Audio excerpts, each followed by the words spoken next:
Yo, Yo, what up, dog? How you doing? Happy Easter, first off.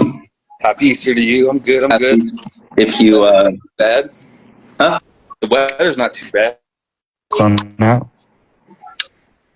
Absolutely, absolutely. How 1 are you second. doing?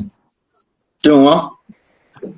A little bit of outside noise around me right now, so No problem. What'd you do for Easter? Anything? Just prep for this? not really. Yeah, Yeah. homework, sleep to prepare for the work week tomorrow. Semester's coming to an end pretty quick, so Honestly, yeah. I feel like this year's flying by.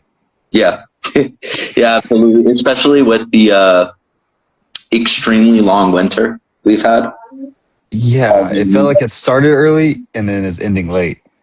Yeah, absolutely. So, just to start us off, hello everyone. Welcome to Ambitious Amplified, powered by Ambitious Entertainment. My name is Isaac Orange, and today we have a very special guest joining us. Please give a warm welcome to the very talented choreographer and dancer nominated for the 2025 Choreographer of the Year, Avery Lee Dalton.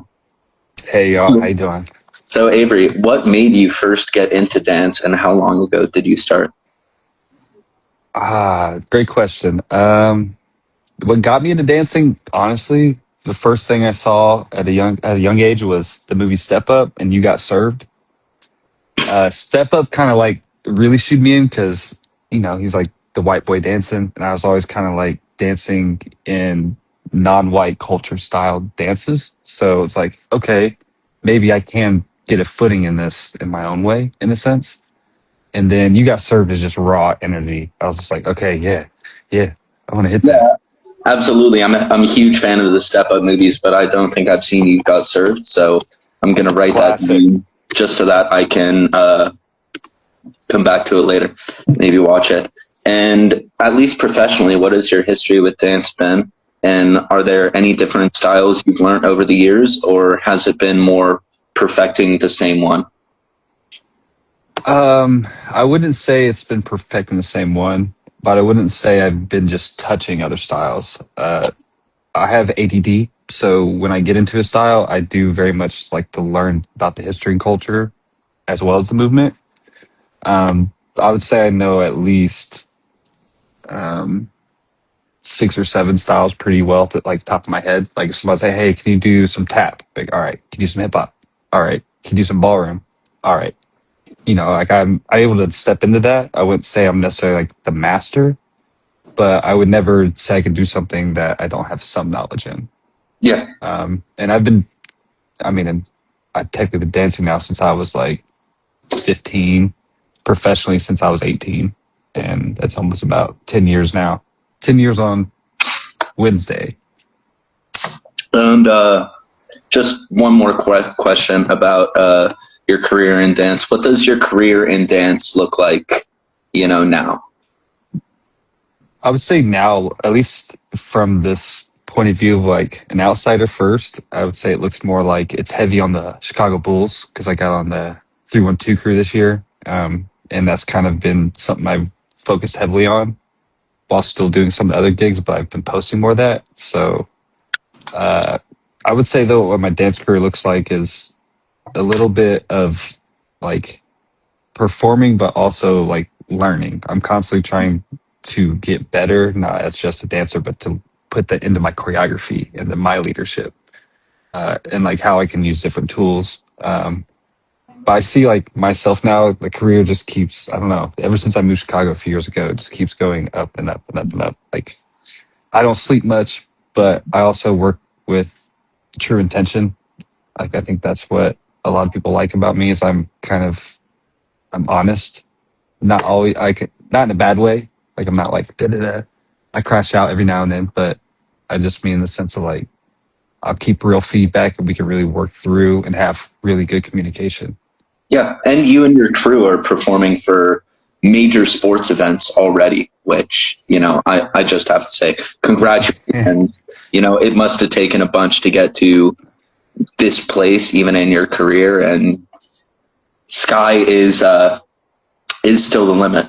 So you've talked a little bit about how, you and your crew kind of keep to 6 or 7 different styles of dance. What styles of dance would you say are the most important to you and your crew's performance, at least right now? If we're talking about like keep on the concept of bulls, I would say the most foundational thing is hip hop. Knowing true foundation, bounce, rock, groove, the elements, DJing, breaking, graffiti, all that thing, all those. Um, so we try to as much as possible. Like we always do warm ups and like freestyle, like before we do any of our actual rehearsals, and like learn choreography, so that we're constantly like getting prepared. And some of those warm ups are just foundational stuff, like going across the floor, doing pot berets, back steps, doing rocks, doing grooves, doing cabbage patch, Roger Rabbit, whatever. With like, I would say I would say it's just, I wouldn't say styles are necessarily important, but the foundation of the style, like anything that you want to learn, you need to make sure you know like what it is, like what is the base, because you don't want to go into something and try to skip 4 steps and then expect everything where people have been sitting there 5 years just learning how to hit 1 step because they're now perfect at it, if that makes sense. Absolutely. So it's definitely better to be good at like a lot of different things instead of being the best at one thing. I think it depends on, for me, that's how my journey goes, but some people no. Some people, I think mastering that style that is their bread and butter. That is what they want to do. And I think that's important as well, because we need those people to be able to teach us as we're coming in and other beginners. So I wouldn't say either one is better than the other. I would just say everybody's journey has a different way it's going to go. Yeah. Yeah, absolutely. Especially when a career in the arts can look so different for, every single person who is Absolutely putting themselves out there for their career in the arts. And talking just a tiny bit about other artists right now, what other dancers influence you and maybe influence your style? Maybe you're incorporating it into choreographies or different performances. That's interesting. I would say there's like different levels of it. So there's like the introductory ones of like the people that got you started, or the people that are the ones that you've looked at, like Michael Jackson. As much as he was a singer, he danced his face off, Yeah. Fatima Robinson, iconic for some of Michael Jackson stuff. Bob Fosse, he's old school. He used to be in rehearsals yelling at these girls and point their toes with a cigarette in his mouth. There's pictures of him just like, fix your toe. And it's just like, but he had such a style that was like this jazz that people now use his name as the style. But that's one of a few of the names. Chet Walker. Some people I like, Tobias Ellenamer. He uses polyrhythms, which is basically when your feet are, for example, your feet are at a rhythm of like 1, 2, 1, 2, 2, but your body's doing the opposite. So it's like, it's this thing. So it's like really like on like a whole nother scale. But then like even the people I see every day inspire me. One of my friends that just went away today to follow his dream, Josh, his hunger, not just his movement, inspires me. But everybody on the 312 crew, they inspire me in different ways from the Bulls, because they all are leaders in their own way. And none of us that are truly dance the same. We make it look at it like when you see us on the court, like we look like one, but we all have our own sauce or steez, whatever you want to call it. So I would say every day I'm inspired by the people around me, even at like going to classes. Sometimes there'll be somebody that just pops off like, oh, I didn't think of it that way. Now you inspired me. But it's hard to put a lot of singular names to it, if it makes sense, because it's almost like it is music, but it's almost like how music rotates. Sometimes there's a one-hit wonder. There's somebody that's like popping off, and they're like, you're in it, and then and now you're seeing somebody else, and then now you're in that. Yeah. But if we're talking like big group stuff too, I think looking at anything that's over in Europe, some of their like dance stuff that they're doing is pretty revolutionary for what we're seeing because we're seeing a lot of videos, but they're doing different things with the video. Yeah, So absolutely.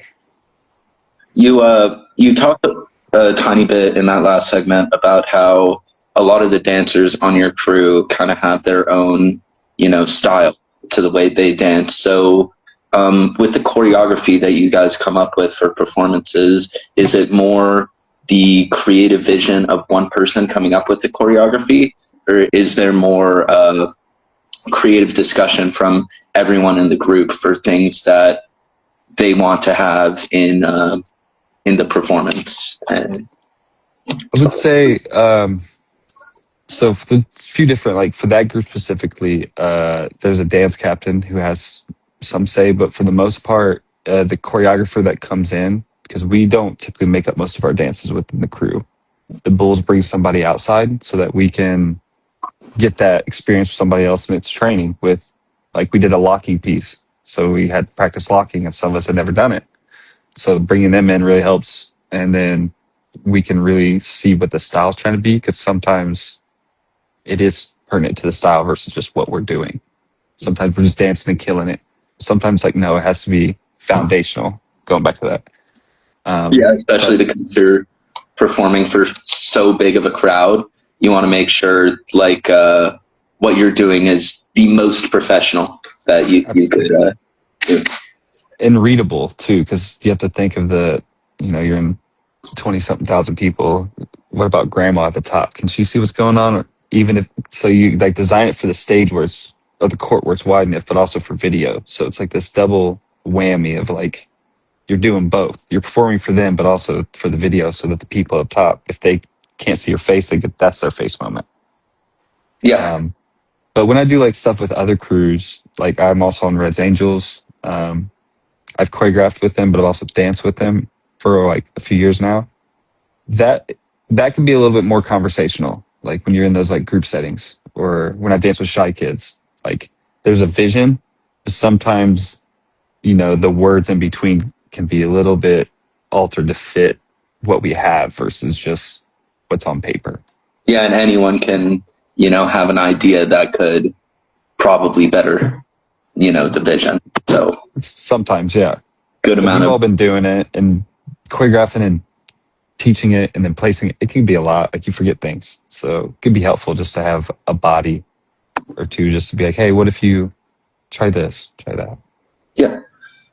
Um, I honestly think I cooked with this next question. How do you think Okay. the area where people grow up influences the style that they dance in when they become professional dancers?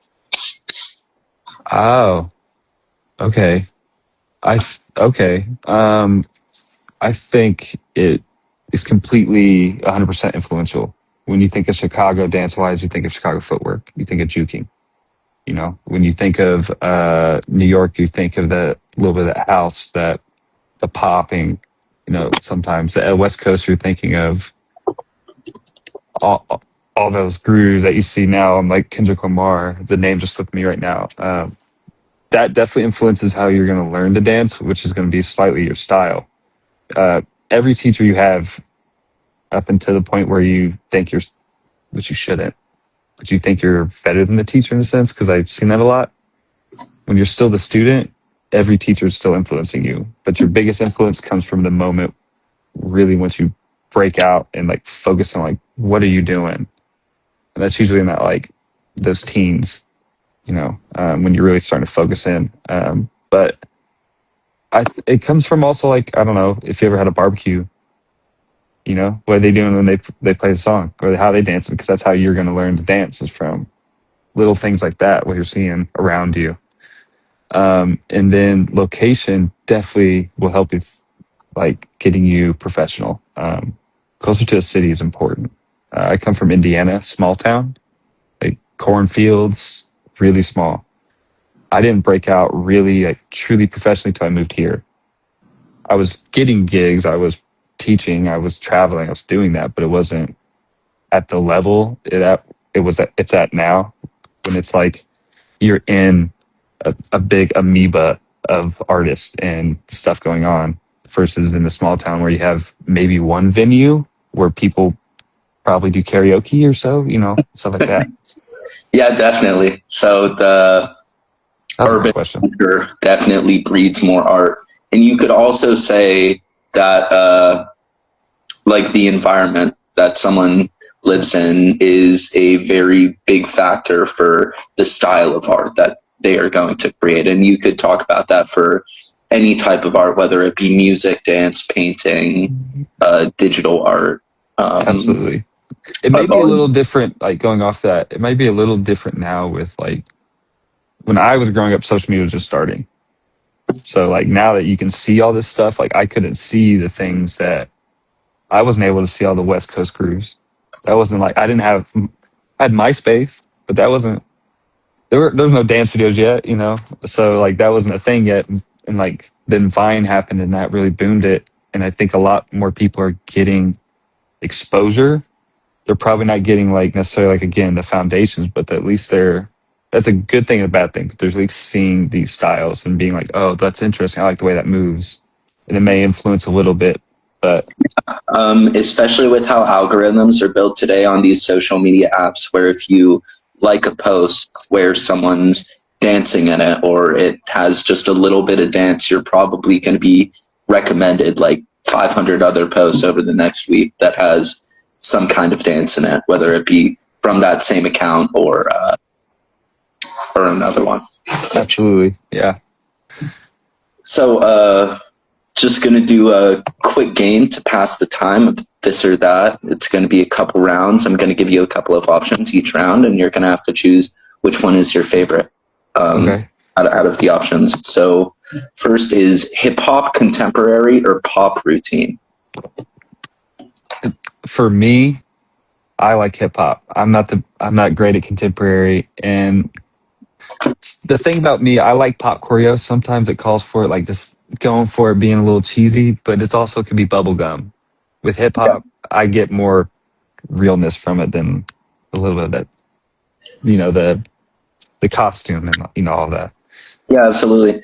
Breakdance or freestyle? Okay, I can't do it, but I would say breakdance.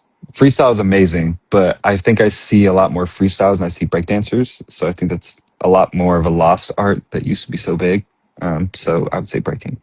Yeah, also breakdance was really big in the like early 2000s, 2010s, especially because it was one of the major styles of dance that was used in the Step Up movies. So everyone who wanted to get into dance was like, I want to do breakdance. That's because that comes from, I mentioned earlier, but that's one of the elements of hip hop is breaking. So it's a true foundational thing to hip hop. So that's why I'm like, I want that. Especially with how it mixes with the beats, the breaking of the record with the breaking of the limb, popping and locking. Yeah. Performing at a large venue or performing at a smaller, more intimate venue? This one I'm going to go in between because I would say that I like the intimacy of a small venue because you can really connect with the audience, but there's no energy like going to a big venue. Like it's surreal. It is kind of like a movie, and then you like blink and you're done. When you're in the intimate one, I would say you get to be more present and like really interact, but there's nothing like doing a big venue. It's like, okay, here we go. Yeah. And stage performance or camera performance? I think stage performance. You'd rather be in front of people than in front of like something recording you? Yeah, because I like that the authenticity of it. When I'm performing for a camera, I'm probably going to overdo it a lot more because I'm trying to make sure you're feeling what I'm feeling versus like on a camera too. It's a moment as well. Like I'm not consistently in that. I may come out and do, it could be a 12-second shot. It could be a minute and a half, but I still have to like, and then I'm done. Yeah. Also, there's something a little bit more special about a stage performance because while a stage performance is you only have one shot to do it in front of someone, with a camera performance, you can continuously retake, go over to the video, be like, okay, am I am I doing anything wrong, or should I change anything? Morning practice or late night rehearsals? So I would prefer morning, but that's never going to happen. We always have late night because we all have something else. Half of us have 9 to 5 as well or something. So it's like nobody's going to get up in the morning. Yeah, it's hard to coordinate morning practice. Yeah, and a lot more people are used to being up late because that's when the performances are. So it kind of sits more close to that timing versus we don't really do many morning stuff. Besides, like, I'd say the only morning one I did was for the Thanksgiving Day parade this year. We had to get up at like 3, 4 a.m. or something. Yeah. And for the last this or that round, would you rather build a choreography to classic hits or trending songs? Classic hits, absolutely. Sometimes I wish I was better at my smooth bag, so I could choreograph more of like the R&B classic hits that I know, because I would eat them up, but I have too much energy sometimes. It's the ADD. I'd be like bouncy. Well, I mean, maybe that's good for a dancer, having to. So 2025, you were nominated for Choreographer of the Year, which, congratulations. What are some of the high points in your career thus far that you believe made you acquire that nomination? Well, first off, that was such a surprise. I was not expecting that because a lot of my choreography I don't necessarily post. I do a lot of like I teach a lot of kids, not just adults. So I do like musicals. I work with a lot of show choirs. That's where I got my start, was in show choir, and then now with adults as well. But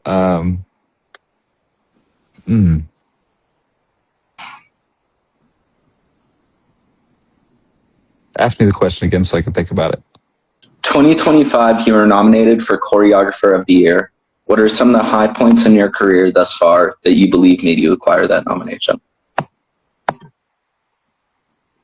Honestly, okay, I would say some of my high points, it's all comes down to like when I really decided to step into not just being like a director choreographer, but also a dancer, is when I made the most connections that I could then bring those people into my projects. So some of the biggest things, I did my first like group big visual. I posted on my birthday last year. It was called Sugar Daddy. And I choreographed the boys, the girls. I did the whole thing, and I co-directed it technically with my videographer. And that I didn't know how that would do. I almost didn't post it because I was like, I don't know if I want to put this out there and then see what happens. Basically, I don't know. But once I did, I got so much love for it, and it kind of made me like, okay, let me keep doing that. And then I started doing this thing called Avery's Archives. She's little sessions with random people where we learn choreography in like an hour, and then we just shoot a little video and I edit it, and whatever happens, happens. So like they're little things, but they keep giving me moments where I keep growing more. And then when I made my first team here on Reds Angels, that was like, that made me feel good. And they gave me the opportunity to choreograph, and everybody really liked my piece. And I was like, oh, okay. And then I taught a workshop, and everybody liked the workshop. I was just like, okay. Every time I choreograph, I guess, and teach, it is a high point because I feel like it keeps elevating. Not everything's actually none of it's perfect, but I keep going up the stairs. I keep going up the floor here every time I like do a piece, and I that's just a high point for me. So getting that was probably the highest point I've gotten for choreography. Just being in the nomination with people that I've danced for, like actually danced for. Now I'm a colleague in a sense. It's kind of surreal in a sense. Yeah. I'm absolutely sorry. I'm just tracking my train of thought.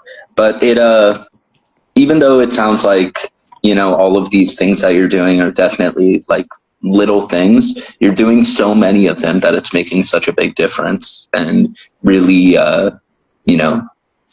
getting your name out there. So back into the questions. How do you and your crew prepare for a halftime show performance? So when we do halftime shows with Bulls, we typically have 2 or 3 rehearsals, and that's it.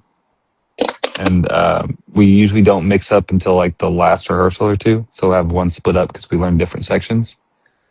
And what I mean by that is Bulls Entertainment's umbrella has different things. So it has swinging seniors, which is like just like senior people dancing, just like older people. They kill it. They eat down every time.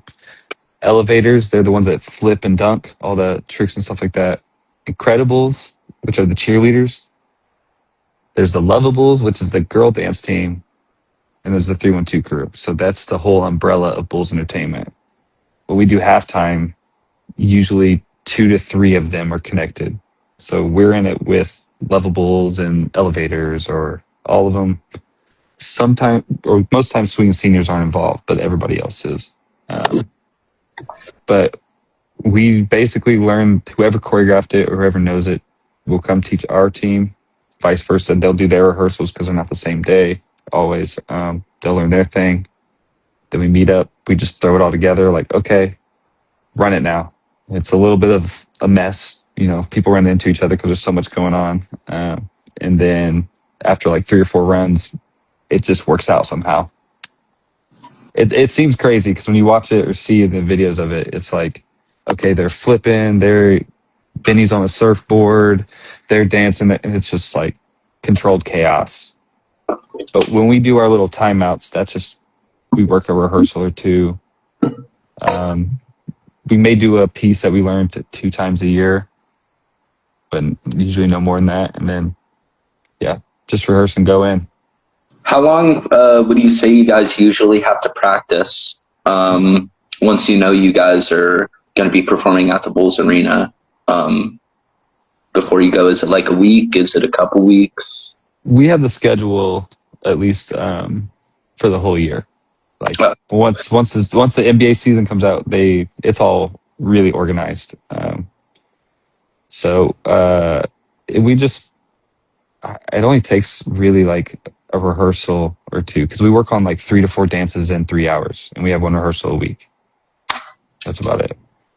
So, but if it was like going to like any other situation, like other teams, it would be probably 2 to 3 rehearsals, like at least closer to probably 4 or 5, where you're like learning, audition and format for where you want to, basically your spot relatively, and then next day is just cleaning, and then we do the performance.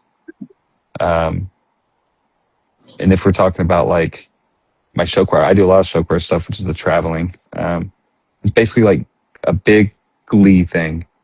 I know it's crazy, but it's like 30 to sometimes 75 people singing and dancing for like 18 to 20 minutes. It's a competition thing. It's weird. But they practice for a few months.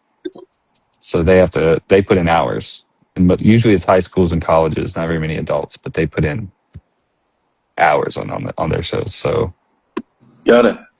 And game day, what does it look like behind the scenes for you and your crew before and after the performance? Is there a lot of stress before the performance that you see de-stressed with a lot of the performers, or I would say in the beginning, maybe there was a lot of stress just because all of us were trying to figure it out. But relatively, we all love to do it. And honestly, you don't get paid a lot to dance in a lot of scenarios. Like I dance a lot for friends versus for actual like money. So we're all kind of locked in. There's only like usually like a move or like something that somebody just doesn't understand the way it fits right.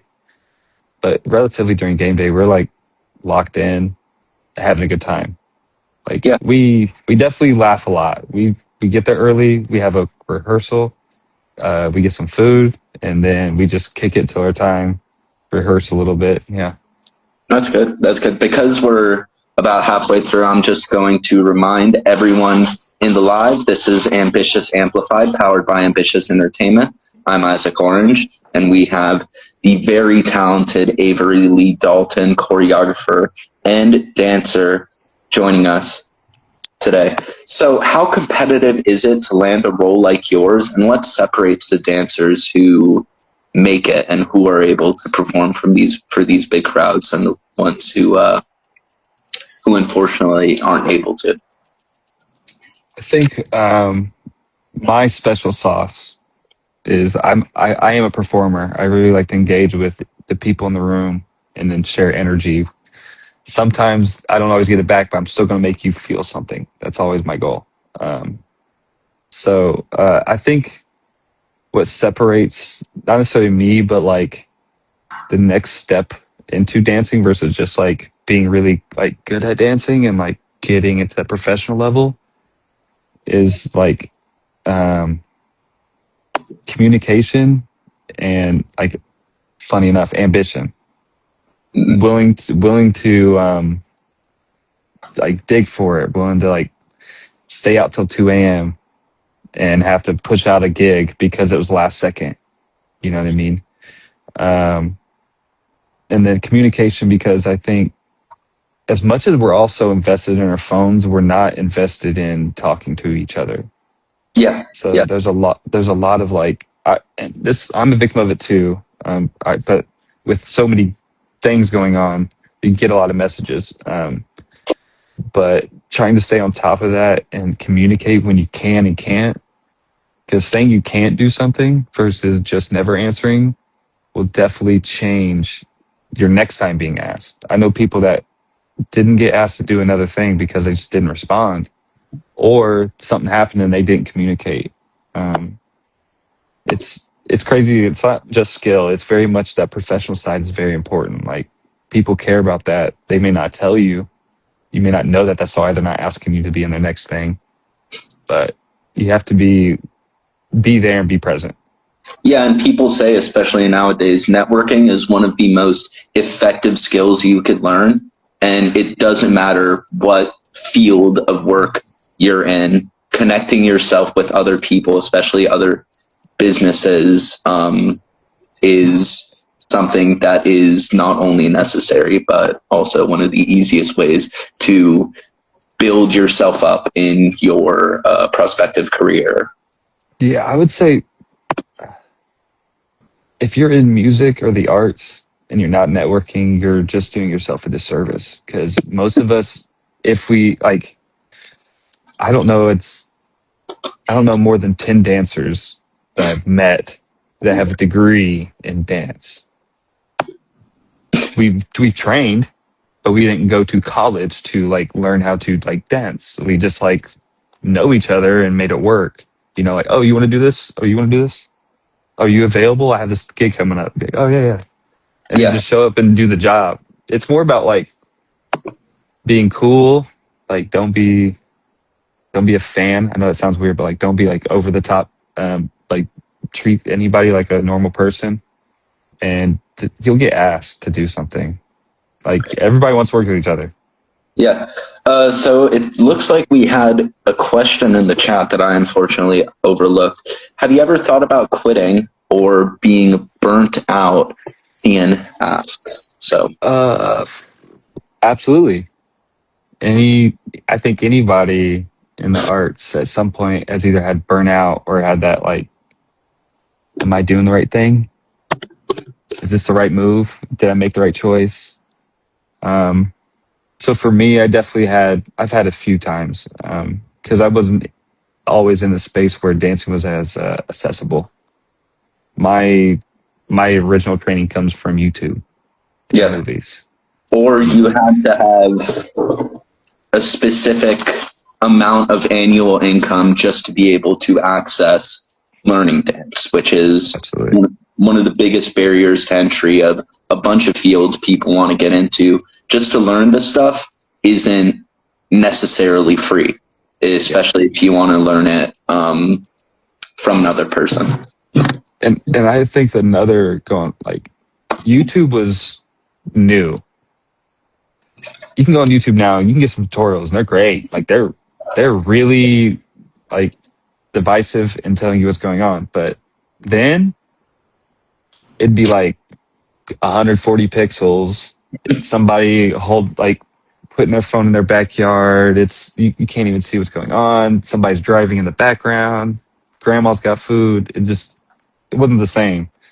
So for me, the only I did theater and show choir because that was the only thing really around in my area for dance. You'd have to drive because we didn't have public transportation where I'm from at all.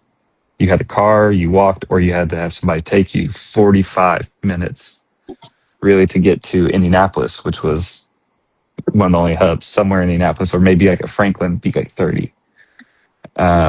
So that was a struggle when I would get into, like, I was naturally pretty like skilled as a non-dancer. I'm not saying that like I was good, but like as a young kid who didn't do anything, I naturally was able to get into some rooms, but I was always not getting very far because I wasn't in these spaces to understand what's going on. It was very overwhelming. Like going to a convention and not knowing what that means. And there's 200 people. You're in the back corner. There's no mirrors. They're talking on a microphone. You're like, what'd you say was on beat 4? And you're like looking around. Like that is a humbling that you can't make, like you can't forget. A good one, but just like a one that you have to now, like, okay, do I want to grind? Do I want to be one of the people that's in this room all the time? And then once I decided that, I took a risk after high school, and then I joined the military. I'm sidetracking, but after I got out of the military, I then had to make another decision, which was, do I now, because this is done, do I go to dance again, or do I try to go to college?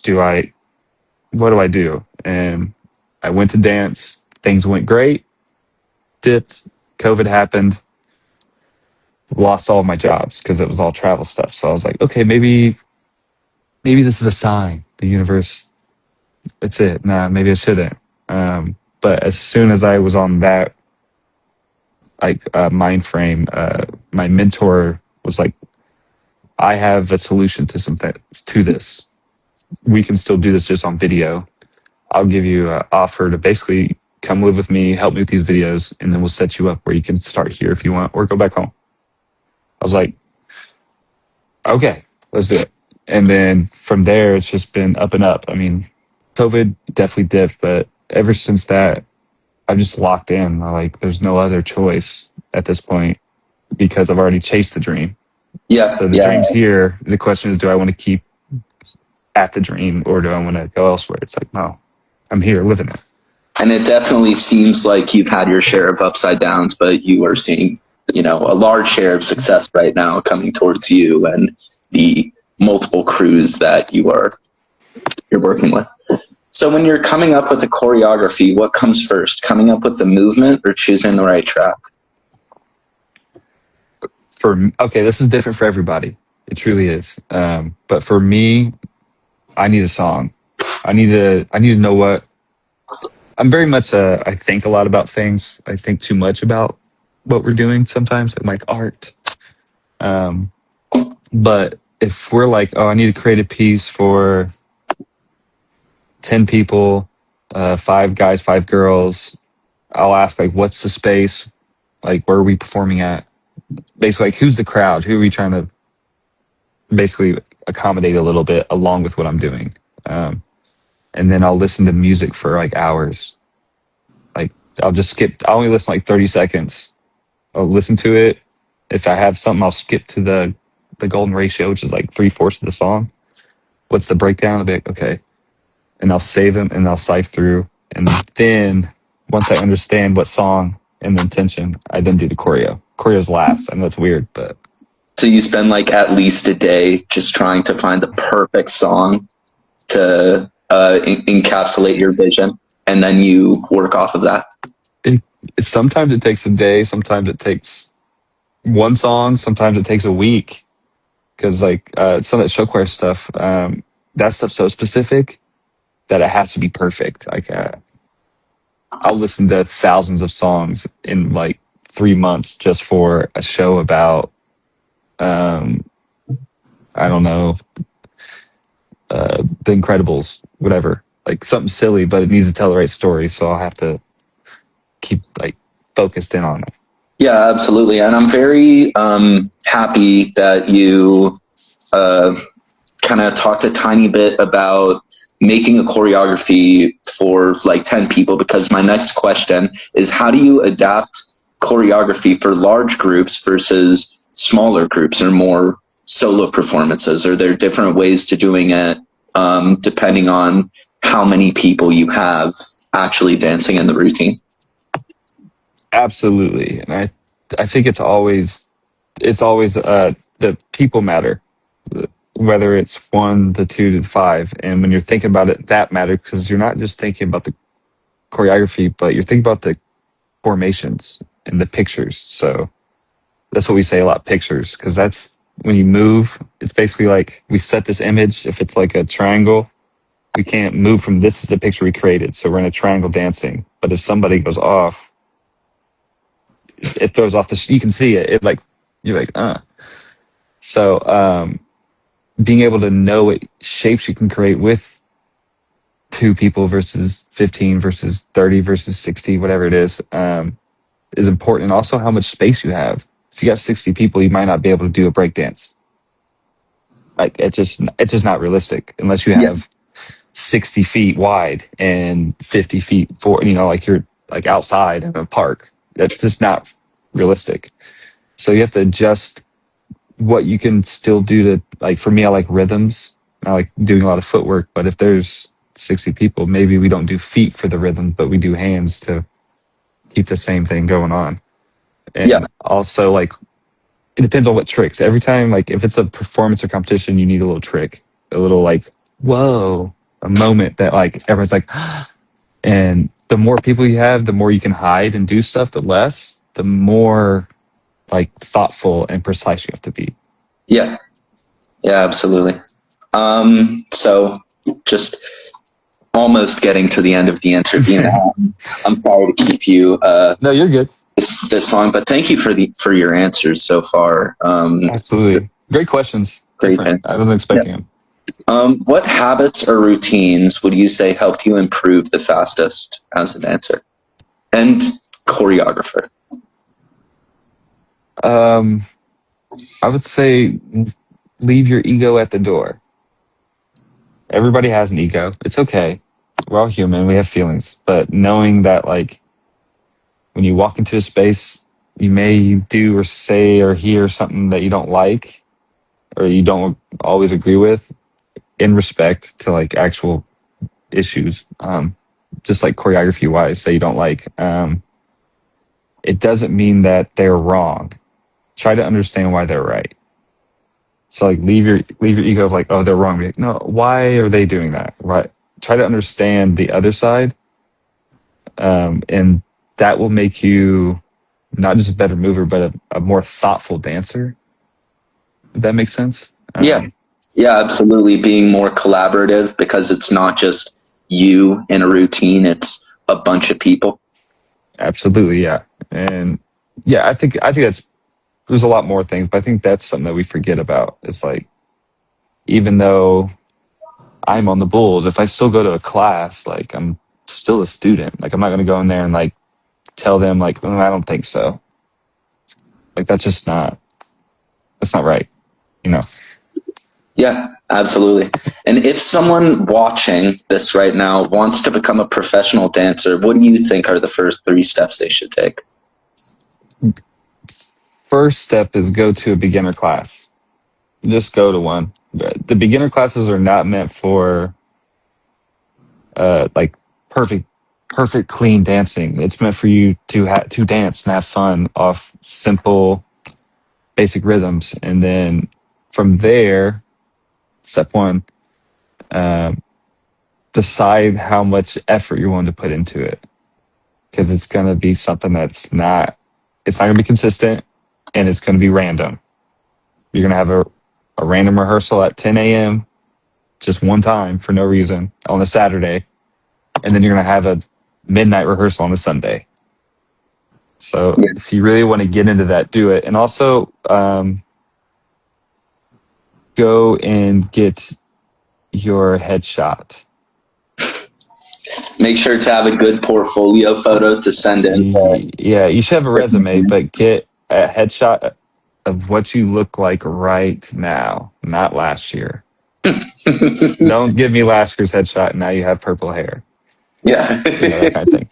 But yeah, I'd say just don't forget that you love it too. For anybody that wants to do that, it's a grind, but you have to. The more professional you start, and willingness you get to the foundations, the quicker you'll rise. I think. Yeah, absolutely. We talked a tiny bit about networking so far. This question sort of leads into it. It's about social media. How important or essential is social media for dancers right now to grow their careers? What do you think? It's completely important. I'll be honest, you'll print a resume and they're going to still look at your Instagram. Your Instagram is your brand. I think that's one thing that we forget now too. You used to be able to be a dancer and you didn't necessarily, not saying you have to be famous, but you didn't have to make your page look like you're so well booked and da da da. But nowadays, that's your brand, as who you are. Whatever page you've curated, that's you, and that's what they're going to see. So a part of your resume, I would say, is that Instagram, and everybody's on Instagram. Everybody has TikTok, but they're looking at your Instagram. They look at your pictures, not just your videos. They're looking at how many people are interacting, not necessarily how many followers you have, but sometimes they are. But really, the interactions, like how are people involved, and the biggest thing to start in dance, besides the stuff I said, is networking. I wouldn't be anywhere without people I know. Yeah, absolutely. I was kind of working on a economics paper last week because that's what my major is right now, at least for the time being. And I learned that Instagram has a winner-take-all market, which means that it becomes more attractive to new users simply because that's where everyone already is, you know? Absolutely. And like nobody's on LinkedIn looking at your resume for dance anymore. I'm just like, respectfully, they're going to look at your Instagram because it's visual and everything's visual arts. And we're so heavy into video that like they're looking for stage people. They're looking for great people on video as well. So they can do whatever they need because everything is now video and stage. yeah, It's not one or the other. And you can easily see on Instagram posts, videos, as well as bios that allow artists to post different link pages to show them their work, performances, right, et cetera, et cetera. Absolutely. And well, last question already. Oh, okay. What is one underrated skill you think every great dancer needs? One great skill. I think empathy. I this goes back a little bit to the ego, but a lot of us, you know, not necessarily me, but people who like start to rise in their career, you know, you feel it. I mean, you have more people interacting with your pages, you have more people texting you have more people wanting to be around you or wanting to dance with you or asking when your next project is, and it can be overwhelming, but also I've seen it go to a lot of people's heads. So just don't forget where we all came from, even when you're the top dog, or not even necessarily the top dog ever, but the top dog in the room. Like if you're in a beginner's class because you want to take some foundation, remember you're in a beginner's class taking foundation. You're not here to win anything. Like you're not getting an award for killing it in the class. Like, yeah. And sorry, one more, because this is powered by Ambitious Entertainment. What does ambition mean to you?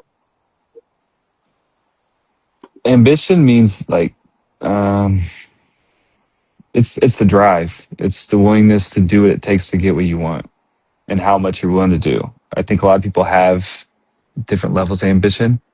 I don't think everybody's like, let me go and move 300 miles and just with nothing in a car and make it happen. But finding what your ambition is and how much you can get into it, that's an interesting way to like find your next step, your next goal. But for me, it's where I basically got my start. I mean, I wanted to be following my dreams from a cornfield in Indiana, so I needed ambition and drive to make that happen. Yeah. And I've Yeah. had support, but they help fuel that ambition and willingness to like, chase those dreams. So, Well, I would like to thank you so much. Thank Avery Lee Dalton for their time to come on the show today. I've been so lucky to be able to interview you. This has been Isaac Orange with Ambitious Entertainment. Follow Ambitious on all platforms. Follow at Avery Lee Dalton on Instagram, as well as at reds.angels, that is angels with a Z, at Legacy School of Art, and at Shy Kids with 2 underscores, all on Instagram. Avery, have an amazing rest of your Easter. Have an amazing day, and just keep on dancing, keep on going up in the dance world. thank you so much, Isaac. Hopefully, we can chat again soon. This was great. I really enjoyed it. Yeah, absolutely. I'll see you. Happy Easter. Yeah.